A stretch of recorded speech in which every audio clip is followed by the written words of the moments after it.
नमस्कार आप सभी को। आज जो मैं ये वीडियो बना रहा हूँ ये एक बहुत इम्पॉर्टेंट मैसेज मेरे डॉक्टर्स कम्युनिटी और हॉस्पिटल्स के ओनर्स के लिए है। Take the message of the court seriously. Court अगर आपको कोई समन भेजता है, कोई नोटिस भेजता है, तो उसको आप बहुत सीरियसली लें और उसका जवाब कोर्ट में पेश होके या अपने लॉयर्स के थ्रू पेश होके जमा करना अत्यंत आवश्यक है। अभी मैं एक केस आपके साथ डिस्कस करूंगा जिसमें केवल डॉक्टर की ये लापरवाही कि उसने स्टेट कंज्यूमर फोरम के द्वारा जो उनको अपना रिप्लाई फ़ाइल करने के लिए कहा गया एक पेशेंट कंप्लेंट के ऊपर, उन्होंने वह रिप्लाई फ़ाइल नहीं करा और उनको 13 लाख का कंपनसेशन विद 9% इंटरेस्ट जमा करने को बोला गया। और जब यही डॉक्टर और हॉस्पिटल जब नेशनल कंज्यूमर फोरम में गए और वहाँ पर उन्होंने अपना रिप्लाई फ़ाइल किया, तो वह जो स्टेट कमीशन का ऑर्डर है वो नेशनल कमीशन ने माना कि बिना डॉक्टर का रिप्लाई लिए आपने इनके अगेंस्ट ऑर्डर दिया है तो वह गलत है, लेकिन डॉक्टर को भी अपना रिप्लाई टाइम से देना चाहिए था। इसलिए कुछ कंपनसेशन उन्होंने कम कर दिया लेकिन बिल्कुल खारिज नहीं किया। मॉरल ऑफ द स्टोरी ये है, ये केस 2001 का है जिसमें एक पेशेंट का एक इंजरी हुई थी उसकी थाई पे और चेहरे पे। जब वो कुछ एक्सीडेंटल इंजरी थी तो वो एक हॉस्पिटल में गए मिर्ज़ापुर में, यूपी में। वहाँ से वो रेफ़र हो गए एक बड़े हॉस्पिटल में बनारस में, और वहाँ पर उनका इलाज हुआ और पूरी कोशिश के बावजूद पेशेंट को नहीं बचाया जा सका। 2001 में कंप्लेंट पेशेंट के पेरेंट्स ने फ़ाइल करी स्टेट कंज्यूमर फोरम लखनऊ में कि यहाँ पर मेडिकल नेग्लिजेंस हुआ है।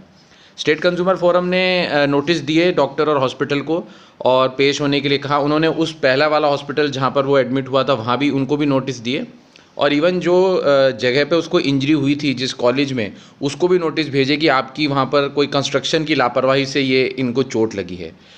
तो उस टीचिंग कॉलेज ने अपना लॉयर भेजा, उस पहले मेडिकल हॉस्पिटल ने अपना लॉयर भेजे और रिप्लाई भेजा, लेकिन जो मेन उसमें रिस्पोंडेंट थे जहाँ पर पेशेंट की डेथ हुई, उन्होंने इसका कोई रिप्लाई नहीं किया।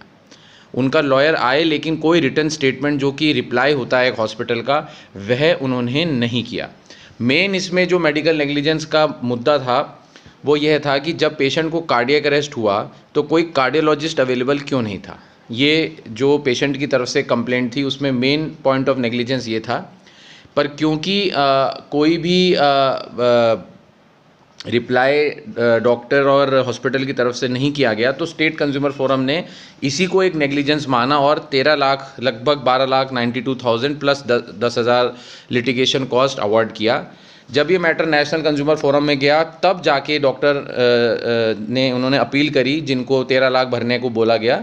तो नेशनल कंज्यूमर फोरम ने पहले उनसे आधा पैसा भरवाया टू स्टे द ऑर्डर और बाद में इसका चला, और अब 2025 में जाके इसका रिजल्ट आया जिसमें नेशनल कंज्यूमर फोरम ने पाया कि कोई ट्रीटमेंट में नेग्लिजेंस नहीं थी, लेकिन जो डॉक्टर और हॉस्पिटल, इनको स्टेट कंज्यूमर फोरम को रिप्लाई करना चाहिए था और अपना प्रॉपर डॉक्यूमेंट्स के साथ वहाँ आना चाहिए था।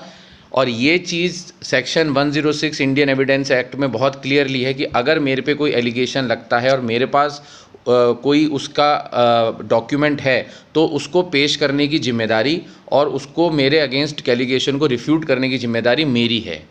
इसी प्रकार इस केस में डॉक्टर और हॉस्पिटल पे नेग्लिजेंस का केस हुआ था। भले उनको लग रहा हो कि हमने नेग्लिजेंस नहीं किया, बट ऑनरेबल कोर्ट के समन का जवाब देना, अपना रिटर्न रिप्लाई फ़ाइल करना और अपने सारे डॉक्यूमेंट्स लगाना, यह जिम्मेदारी डॉक्टर और हॉस्पिटल की थी। तो कई बार फ्रेंड्स ये मैसेज में इस केस में लर्निंग पॉइंट सिर्फ इतना है कि हम मेहनत बहुत करते हैं, डॉक्टर्स हैं हॉस्पिटल में दिन रात लगे रहते हैं, लेकिन जब भी लिटिगेशन की बात आती है तब हम लापरवाही करते हैं। हम कोर्ट के ऑर्डर्स को भी लाइटली ले लेते हैं, जैसा कि इस केस में हुआ। Litigation is a reality. Case होना एक रियलिटी है और केवल हम डॉक्टर्स पे ही केस नहीं होते, बाकी प्रोफेशनल्स पर भी केस हो सकते हैं। इसको एक सीरियसली लेना, एक अच्छा एडवोकेट या मेडिको लीगल कंसल्टेंट हायर करना जो आपके बिहाफ पे कोर्ट में खड़ा हो और आपका रिटर्न स्टेटमेंट टाइमली फाइल करे, ये एक बहुत इंपॉर्टेंट पार्ट है। अदरवाइज़ फिर हमें ऐसा लगेगा कि हमें इतना कंपनसेशन क्यों भरना पड़ता है। तो ध्यान रखिए। बहुत बहुत धन्यवाद।